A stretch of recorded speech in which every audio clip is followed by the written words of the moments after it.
Hey everybody, welcome back to the studio for our 100 blocks in 2025 May recap. So over May, I can't believe it, we actually made 10 different videos, 10 different blocks, and kind of took you on a little bit of a journey. And so today I wanted to talk about each one of those, just kind of recap what we did in May, also what video came out in May, and if you wait till the end, I have a little bit of a surprise for you about something new that's coming out. You know, stick around and let's recap what we did in May.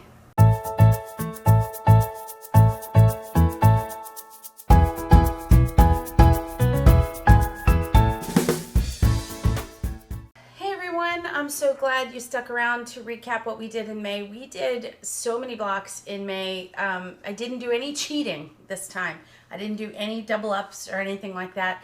And I finished 10, so which is, I think, pretty good for having been in Chicago for the H&H wholesale handmade craft show. So not too bad, not too shabby. So today I just kind of wanted to recap it, also talk about some video we released that has to do with it, and a surprise at the end today. And so let's get started. I got little notes down here, so if you see me looking down, it's just looking over my notes of what we did. So look at all the blocks so far. By the way, all the blocks are up here. Look at all the blocks that we have so far. I'm blown away. So we actually have 30 up here right now.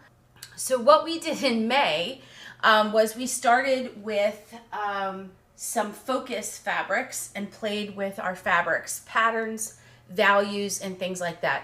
I went back and looked, and weirdly enough, we did all Tula blocks. We did all blocks from the 100, this guy right here, the 100 Modern Quilt Blocks book, which isn't typical for me. Usually I like to mix it up.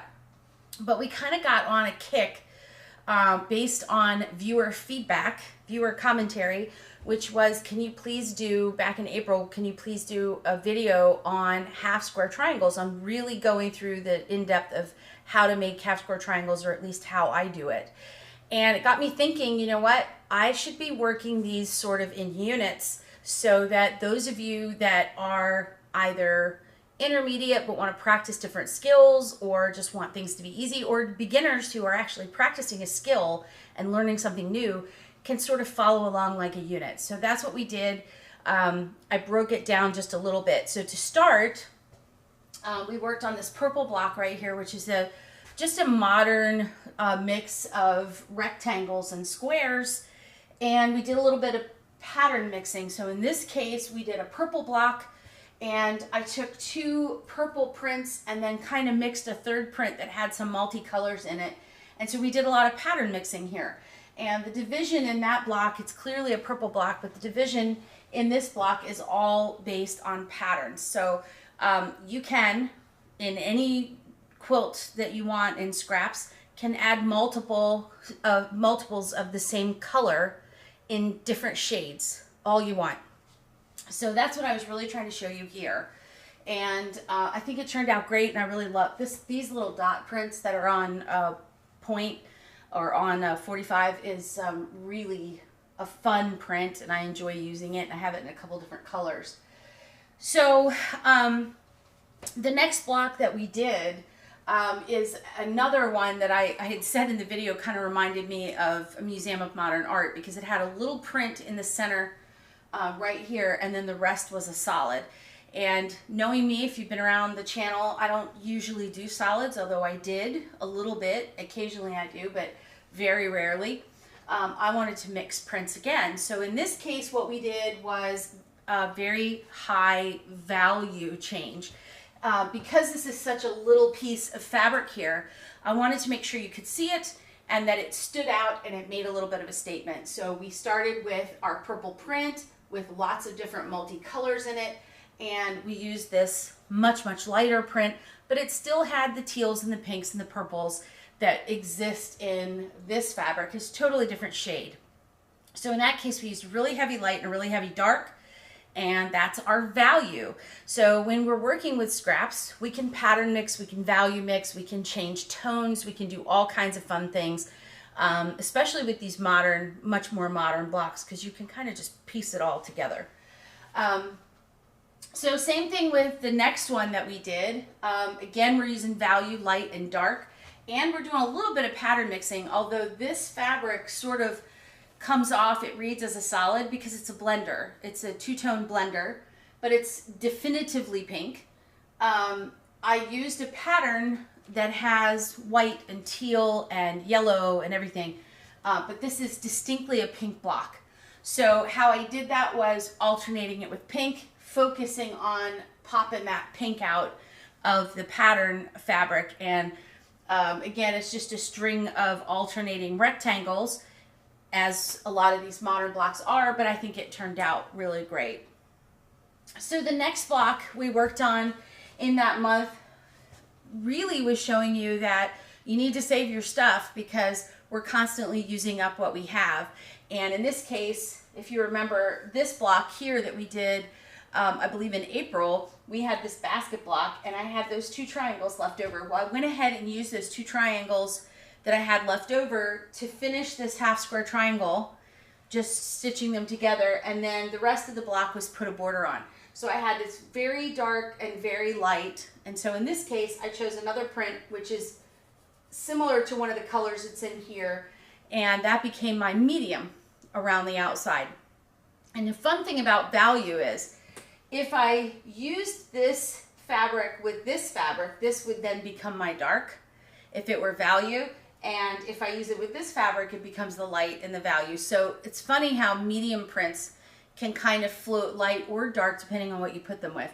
So in this case, we stuck with our blues and our teals and kind of went around, or a light blue, and just mixed all our blues again, and patterns and colors and everything else. Same thing with this block. So we're using our half square triangles again, really practicing and getting used to using those triangles over and over again. And so with this pattern, this one right here, this block, we did 2 half square triangles and a border at the top and the bottom. And in this case, we used a focus fabric, and I did this one on purpose without fussy cutting anything, which fussy cutting being that I'm intentionally cutting the pattern so I know what it's going to look like afterwards. I didn't do any fussy cutting because I just wanted to show you that sometimes you can just pick up your scraps and use them, and it really doesn't matter. Everybody knows these are fish, and so it doesn't really matter about matching things and making it look perfect. So we did that. Again, we did another purple block. Our next half square triangle in this group, we did 4 half square triangles, so we went from 1 to 2 to 4. Okay, the more pieces we put inside the block, the more opportunity for accumulated error. So we're building up to being able to put more units inside of a block, and so that was my thinking when we were doing this, practicing our half square triangles again with 2 squares of each color, and again mixing patterns but doing value, right, light and dark. And that brings me to my next half square triangle block, where we did I think 5 squares. We did 5 squares of each color, yes. And we wound up, we have an extra one of these somewhere in our stash now, but we wound up making a 9 patch straight from half square triangles. And so this gave us an opportunity, 1, to make blocks that are a little bit smaller, 2, to build a block with many more pieces. So if you really want to get technical, this block has 18 pieces in it. It's 6 inches, 6.5 inches unfinished. It's a 6-inch block with 18 pieces. So you did that, and that's very cool. And then learning a pinning technique so that when we put these blocks, these little units together, that our seams meet really nicely and everything looks nice and neat and it measures right. And so this one was a great one because we have made so many half square triangles over and over again. You're good at it now. You don't need any assistance. You're good. So that was really important to me. And then before we move on to the next little part of the unit, we did a little video on the marble cake quilt, which was a little bit longer format. And it's just me showcasing a pattern that I've already written that's available for sale. But it uses half square triangles. So I've done 2 videos on half square triangles, really. One of them was making half square triangles from 10-inch squares and then laying them out and showing you all the different quilts you can make with half square triangles. When we talked about last month, we did a block that had half square triangles in it and 4 patches, and we talked about in that little video how you can make a totally different quilt depending on how you rearrange those parts. And so that was the idea behind showcasing the marble cake quilt, because we already made 1 block, and that particular quilt had 2 more versions of the same block, so you can see how they're all laid out.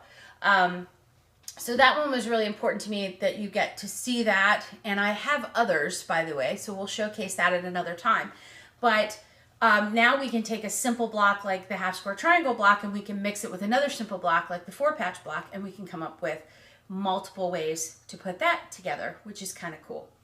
All right, so moving on from there, we did our next half square triangle block project, which is taking 2 half square triangles and turning them in such a way that they create what we call the flying goose. And the flying goose is just that guy right there. 1 big triangle, 2 small triangles, which we made from squares.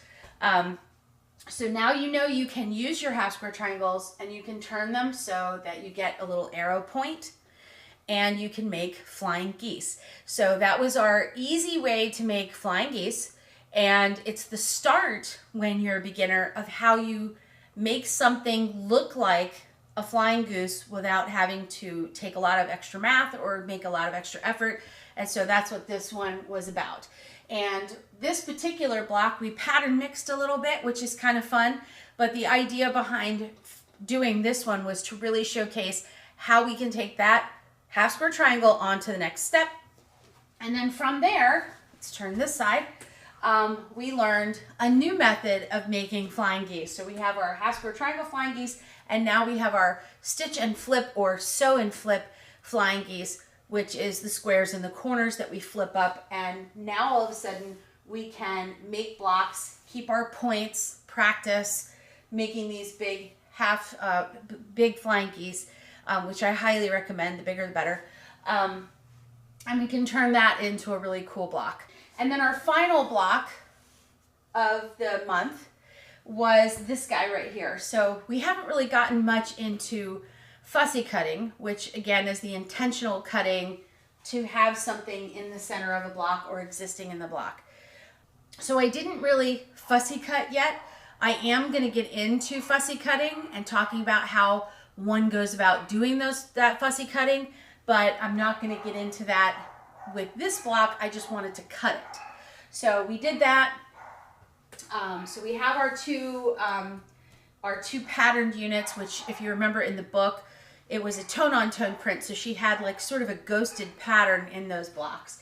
And then we learned, because we can stitch and flip, we learned how to stitch and flip to make an arrow point at the bottom of the block, and then use that same method to make our geese. And I just love this little block. This block turned out great. It's a little pink block. And I love, coffee is life for me. As a matter of fact, I have coffee right here off camera. And actually, funny story, I'm using my Best Mom Ever mug. And my children don't even know this. I bought this mug for myself. Sometimes I like to troll my children, and I like to have things and just kind of, use them in front of them and see who speaks first. And in that case, when I was drinking coffee in front of my kids out of that mug, the first one to mention it was my youngest, which is, he did a complete eye roll, which makes me giggle. But anyway, I give you permission to do a lot of things on this channel, and I give you permission to buy yourself a Best Mom Ever mug, because it's delightful when you're with your children and you remind them that they could have bought this mug, but in fact they made you buy it for yourself. Just saying. Anyway, for me, coffee's life, so I love having this little coffee block. Before I get to the last little item that's the surprise, I do want to tell you how much I really appreciate all of you who are watching the channel and doing your part to support the channel by liking and subscribing and hitting the notification bell, which, as you know, if you're a user of YouTube, helps the algorithm, and it helps other people that you know that absorb the same type of content you do to find me on the internet. And that's wonderful support of the channel. Other ways to support the channel, we already talked about. If you really love a pattern that I have, you can go out on the web and you can purchase it, and it's available for PDF download as well. So that's a great way to support the channel. The other way to support the channel is in a lot of these videos, I will put in a listing in the description box links to the books that we talk about, the tools that we talk about, all those things. And they're all available on Amazon. So I put those links down there, and if you don't know, when you click on the link in my description box and it takes you to Amazon, that's affiliate income for me. So it doesn't cost you anything. It just puts that item in your cart that you were probably going to buy anyway. And when I do find the links for these items put in the description box, I try to find the ones that have the best price. So by going out and purchasing things on Amazon, or purchasing things on the website, or by liking and subscribing, you're doing the most amazing thing for me, which is supporting the channel so that I can continue to spend time and energy and money making these videos for you and trying to entertain you as best I can. So thank you to all of you, especially those who comment and let me know that you really enjoy the videos, which is very nice because it keeps me coming back and doing more. So I really, really appreciate that. So that brings me to my final note. I did a video, I think a few months ago, where I showcased a fabric auditioning video with Peacock Quilt, and I may have mentioned in that video that it was part of a book that was coming out, which should be available about the end of June. The book is called Borderline Scrappy, and it's the fourth in a series of books that I have called All Scrapped Out, which is all about making a masterpiece from your unruly collection of scraps. And I published those books starting in 2011. They're self-published, but they've garnered a lot of attention, and I have done lectures and trunk shows and have toured all over the country with those books, and they're great books. So in anticipation of the new book coming out in June and having all of the traffic on the channel and visitors from other countries, I know that shipping alone to other countries and also tariffs have caused a tremendous amount of problems with getting things in a financially responsible way. So I want to make sure that you have access to these books if this is something you really enjoy, and especially in anticipation of the new book coming out at the end of June. So I have offered the books once again, as I did years ago, available on Amazon. And you can go to Amazon in whatever market you live in and purchase the books, and they are Kindle on demand published. So they will print the book for you and send it to you, and you can have it in the market you live in, which should fall into your Amazon Prime membership, and it will save you an awful lot of money in the long run. All of the books that are all scrapped out are $17.95, and they're available on Amazon right now. All you have to do is search for Cabin Quilters or Cabin in the Woods Quilters or me, and they'll come right up. Or you can search for All Scrapped Out, because they are a book series, and they should come up for you. And you can ignore the person who's selling a used copy for $85, because that's insane. So hopefully now that the books are out and they're reasonably priced, that person will go away, or reasonably price their used book because it's no longer not in print. In addition to that, years ago, we published, a long time ago, I published a Civil War block of the month, which is just a sampler quilt with an open center. And I did that, I think, in 2009. And there were lots of Civil War reproduction fabrics out at the time, and so we published this book, and the book actually went out of print. Well, I just came back from a show where I've seen a lot of the Civil War reproductions or the drab type collections coming back onto the market. So we put that one on Kindle Direct Publishing as well. So if you're interested in a really cool block of the month, it's in book form. All the instructions for fabric purchasing are in the front of the book. And that one's also available online on Kindle if you want to download. So thank you so much for supporting the channel. I hope you enjoyed the May recap. I'm very excited to continue our Flying Goose unit going into June. And those videos are already done and ready for you to see. And so I'm super excited for you to follow along in that unit and continue making more blocks in 2025. I hope you've enjoyed this unit. I've certainly enjoyed making it for you. Definitely come and hang out with me some more and make some more blocks, and find me on the web at cabinquilters.com. And until next time, happy quilting.